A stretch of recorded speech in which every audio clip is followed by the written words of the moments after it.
Anda tahu kan penyanyi akapela itu sering pakai semacam peluit kecil, pitch pipe ya? Oh iya, buat nyamain nada ya? Betul.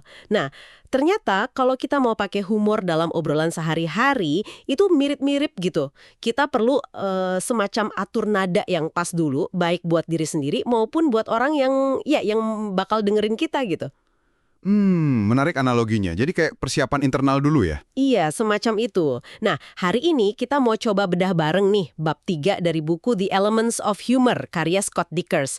Judulnya Quick Start.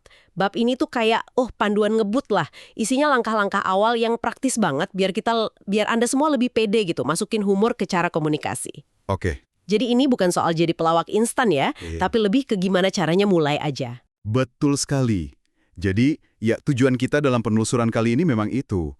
Mengupas tuntas ide-ide kunci dari bab tersebut, harapannya sih Anda bisa dapat pemahaman praktis soal bagaimana memulainya. Mulai dari, yaitu tadi, mengatur suasana batin yang pas.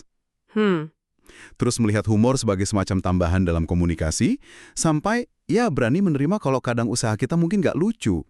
Ini benar-benar soal membangun fondasi sih, bukan langsung bikin gedung pencakar langit, komedi gitu. Oke, fondasi ya. Mari kita mulai bedah isinya deh. Gimana sih caranya kita bisa quick start atau mulai cepat dengan humor ini, menurut bab ini? Balik lagi nih ke analogi fluid nada tadi. Katanya kan ngatur nada itu penting banget ya. Nah, dari mana datangnya nada humor ini? Kalau kata penulis buku ini, akarnya itu dari sesuatu yang sebenarnya udah kita punya dari dulu. Oh ya? Apa tuh? Jiwa bermain kita waktu kecil, yang mungkin sekarang agak ketimbun sama rutinitas, keseriusan hidup, gitu deh. Iya. Masuk akal. Yang menarik di sini, Dickens tuh nggak mulai dengan teknik nulis lelucon atau timing, tapi justru dari mindset ini ya.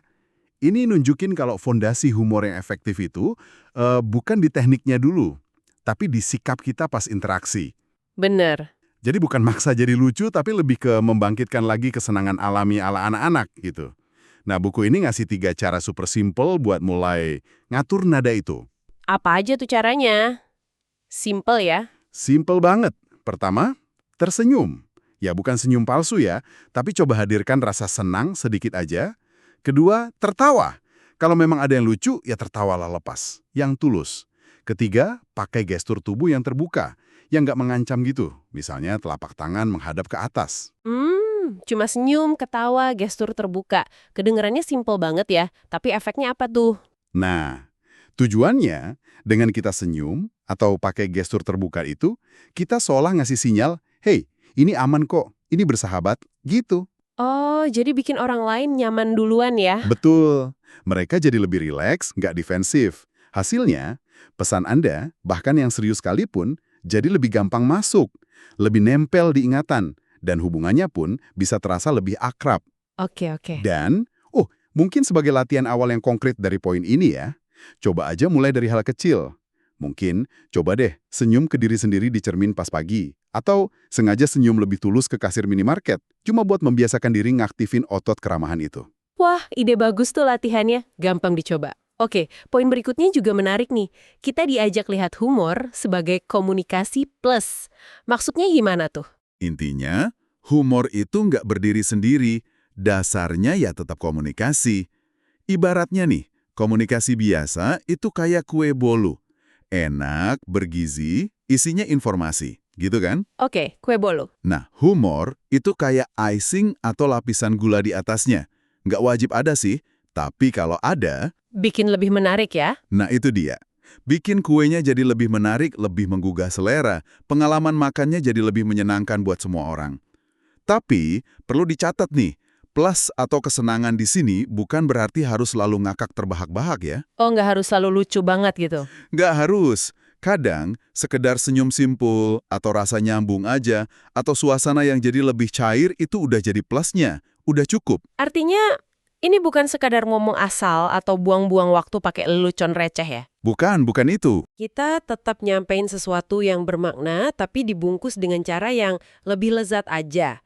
Yang menarik juga, rasa main-main atau playfulness ini ternyata bisa muncul dalam berbagai cara ya. Iya, bisa macam-macam. Kadang justru kontrasnya yang bikin lucu. Misalnya, nyampein hal sepele tapi nadanya serius banget, atau sebaliknya. Betul, betul. Kontras itu sering jadi sumber humor. Nah, ini dia nih, bagian yang sering bikin orang maju mundur soal kesadaran.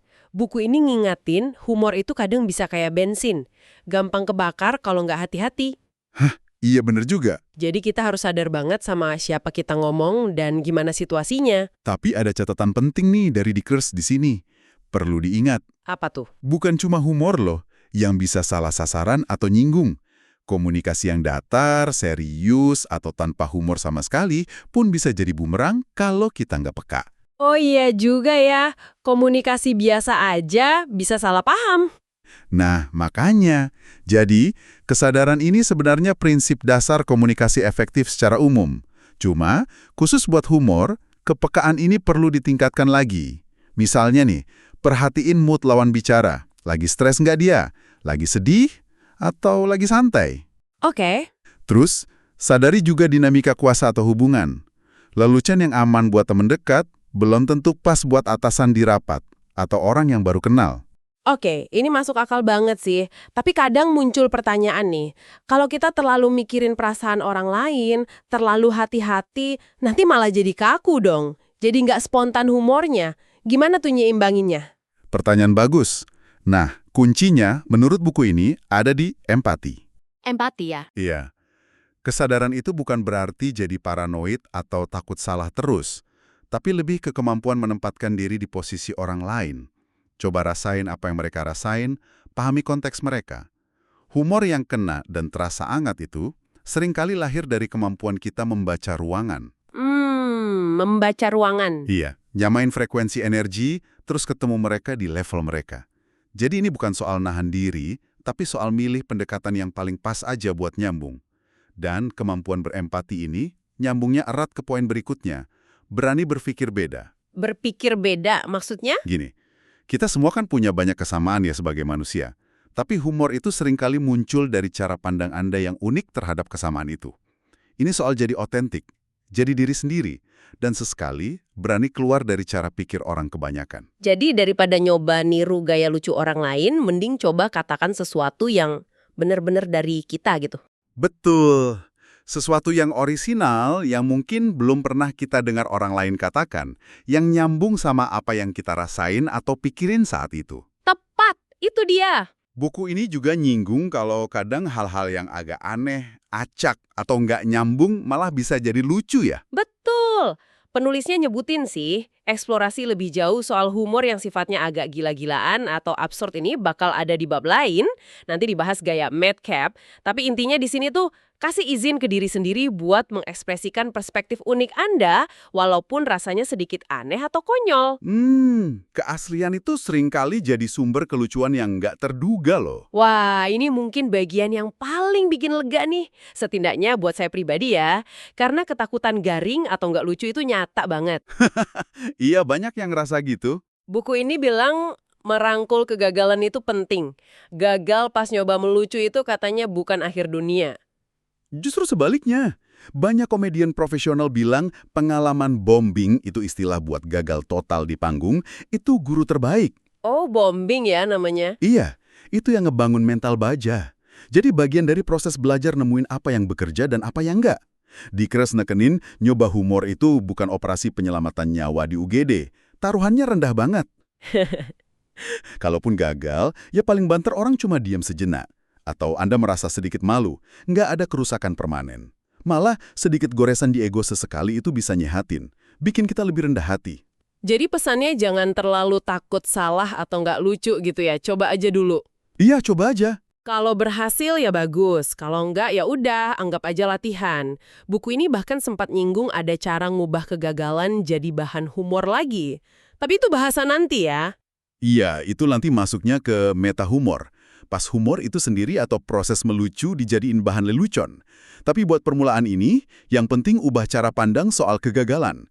Anggap aja data, bukan vonis kalau Anda nggak lucu.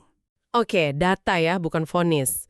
Mungkin nih, sebagai latihan kecil buat ngerangkul kegagalan ini, coba sengaja lakuin hal konyol kecil-kecilan di depan teman dekat yang Anda percaya. Contohnya? Misalnya, sengaja salah nyanyi lirik lagu atau niru suara kartun. Tujuannya cuma buat ngebiasain diri sama perasaan agak aneh tanpa terlalu khawatir soal penilaian. Oke, latihan yang menarik juga. Masuk akal? Tapi tetap aja sih, kadang pas mau coba sedikit melucu gitu, ada rasa cemas atau tegang. Wajar itu. Dan katanya tegang itu malah musuhnya humor ya. Gimana caranya biar lebih rileks? Bener banget. Ketegangan itu ngebunuh spontanitas. Nah, buat rileks, coba ingat lagi analogi main cilukba sama bayi. Cilukba. Kenapa cilukba? Ingat nggak? Pas main cilukba, Anda cemas nggak sih bayi bakal ketawa atau nggak? Atau khawatir orang lain nilai kemampuan main cilukba Anda? Ya enggak sih, biasa aja. Malah ikut senang. Nah, itu dia. Pola pikir ringan dan fokus pada kesenangan berinteraksi itulah yang dianjurkan. Nggak peduli seberapa canggih humornya atau seberapa dewasa audiensnya. Fokus saja ke niat baik buat berbagi keceriaan, bukan ke hasil akhir harus lucu atau enggak. Terus gimana kalau di kepala kita itu udah keburu ada suara yang bilang, saya ini orangnya kaku, nggak bakat lucu. Itu kan bisa bikin makin tegang ya. Nah, buku ini juga ngasih tips praktis buat itu. Coba sadari skrip internal negatif itu. Disadari dulu ya. Iya, sadari. Terus ganti secara sadar. Alih-alih terus ngulang, saya nggak lucu, coba ucapkan afirmasi positif. Bisa dalam hati, atau bahkan ngomong pelan ke diri sendiri. Kayak, saya mengizinkan diri saya untuk bermain dan bersenang-senang. Atau, saya punya sisi humoris yang unik. Afirmasi positif. Ini bukan sihir ya, tapi soal ngelatih otak aja biar ngasih izin ke diri sendiri, biar lebih terbuka sama kemungkinan untuk lucu dan rileks. Oke, jadi kalau kita kumpulin nih intisari dari bab 3 ini, langkah-langkah praktis buat quick start humor, itu apa aja tadi? Bisa dirangkum sedikit? Bisa. Ada beberapa poin kunci yang bisa langsung Anda coba terapkan. 1. Atur nada humor dengan sadar, senyum, tawa tulus kalau pas, gestur terbuka. Oke, nada dulu. 2. Bangkitkan lagi jiwa bermain dalam diri Anda. Lepasin sedikit keseriusan itu. Bermain ya. 3. Pandang humor sebagai komunikasi plus. Komunikasi bermakna yang dikasih sentuhan kesenangan. Komunikasi plus. 4. Tingkatkan kesadaran dan empati sama audiens Anda. Coba baca ruangan. Sadar dan empati. 5. Beraniin diri buat berpikir beda. Tampil otentik sama perspektif unik Anda. Berpikir beda. 6. Jangan lumpuh karena takut gagal. Lihat kegagalan sebagai bagian alami dari belajar. Data aja. Jangan takut gagal. 7. Usahain masuk ke kondisi mental yang rileks. Kalau perlu, bantu pakai afirmasi positif tadi. Relax. Oke. Ini semua kedengarannya lebih fokus ke sikap sama pola pikir ya, bukan ke teknik nulis lelucon yang rumit gitu. Tepat sekali. Itulah inti dari quick start menurut bab ini. Fondasinya ada di mindset. Sikap bermain, kesadaran, keberanian nyoba, nerima ketidaksempurnaan, sama kemampuan buat rileks. Ini hal-hal internal yang perlu dibangun dulu sebelum masuk ke teknik yang lebih spesifik. Dan ini artinya humor itu bukan bakat bawaan lahir yang cuma dimiliki segelintir orang lucu gitu ya. Kayaknya sih enggak. Ini lebih kayak keterampilan yang bisa dilatih, bisa dikembangin sama siapa aja yang mau nyoba. Dimulai dari langkah-langkah dasar ini aja dalam obrolan sehari-hari. Persis. Nah, sebagai penutup penelusuran kita kali ini ya, ada satu pertanyaan reflektif nih buat Anda renungkan sendiri nanti. Oke, apa tuh? Setelah dengar langkah-langkah awal yang sebenarnya cukup mendasar ini senyum, bermain, sadar, berani gagal, coba deh, jujur sama diri sendiri. Hambatan internal apa sih yang paling terasa ngehalangin Anda buat sekedar sedikit lebih bermain dalam obrolan sehari-hari? Hambatan internal ya? Iya. Apa yang nahan Anda buat nggak lebih sering senyum tulus, atau nyoba celetukan ringan, bahkan kalaupun ada risiko kecil dianggap garing? Apa coba yang nahan? Wah, pertanyaan yang menarik banget buat direnungin sendiri ya. Oke deh, untuk sekarang itu tadi kupasan kita tentang panduan memulai cepat dengan humor dari bab 3 buku The Elements of Humor. Semoga langkah-langkah awal ini bisa jadi bekal berharga buat Anda semua ya.